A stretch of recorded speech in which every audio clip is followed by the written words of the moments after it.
And I said, we are talking about the power grid. Are you talking about the terrorists? And he's like, no, the power grid from the winter. He said, nobody will cover this. And I said, what are you talking about? And he said, we were one power plant away from a blackout in the east all winter long. I said, what? He said, Glenn, we were using so much electricity that we were at the top of the grid. There's no more electricity. We're at the top. All right. So I brought that to the Blaze newsroom, and I asked Elizabeth to look into it. And so Elizabeth is going to report tonight, and it is phenomenal.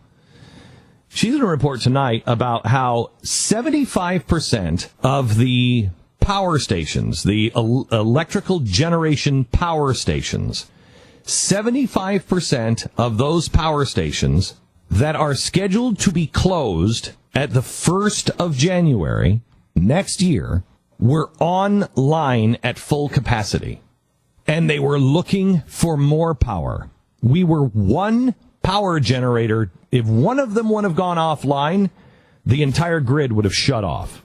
We would have blown everything. Too much power. 75% of those that are slated for closure were online full capacity this winter. And the EPA is closing them because they're coal-fired plants. I just want you to know your energy prices will necessarily skyrocket, and you will have at least rolling blackouts all over the East. The East Coast, you're toast. And I say, tough luck. You didn't care about it at the time. You don't care about it now, apparently. You don't care about the EPA and what they're doing.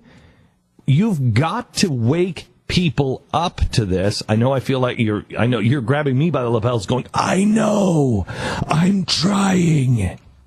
But here's the other thing the EPA is doing. Not only are they closing these power plants down, the EPA has just passed a regulation. Think about how stupid this is. They've just passed a regulation on natural gas. Now, some people will have natural gas generators, or just natural gas heaters, natural gas stoves, ovens, whatever.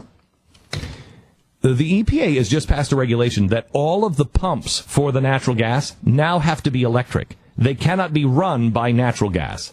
So if you're pumping the natural gas into the lines, those pumps have to be electric. And the reason why is because no fossil fuels. We don't use all these fossil fuels. Where the hell do these people think the power comes from? Electricity doesn't just spill out of the wall. No fossil fuels. You just use the stuff that's in that little hole thingy there on the wall. No, you put a kite up in the air and you attach a key to the bottom, and then it just flows right down there. So what happens is if you have a rolling blackout or a full-fledged collapse of the power grid, next year you will also not be able to get natural gas because the pumps are going to be run off of the grid of electric. So you'll have plenty of natural gas. You just won't be able to use any of it. Isn't that great? Yeah, well, it's the insanity of this government. And amazingly, I mean, we're the Saudi Arabia of natural gas. Oh, I know. We have more natural gas than anybody in the world. Seriously, you want bonds? You want to sell bonds? You want to back your dollar? We can back our dollar and restore our dollar that fast by just saying our dollar is not backed on gold. It is backed on oil and natural gas. It's also a lot cleaner. I mean, I don't know what the deal is with the natural gas thing. Use it. Let's go get it. Remember they were saying that we all have to have natural gas cars? Yeah. In California, natural gas. Now you can't use natural gas. It's too dirty. Shut up. It's funny, too, the Obama administration takes credit for all their environmental improvements and how we've lowered emissions since they've been in office. Mm-hmm. Well, of course, that's true because of things like fracking and natural gas, which they fought. And continue to fight. Can I tell you something? Here's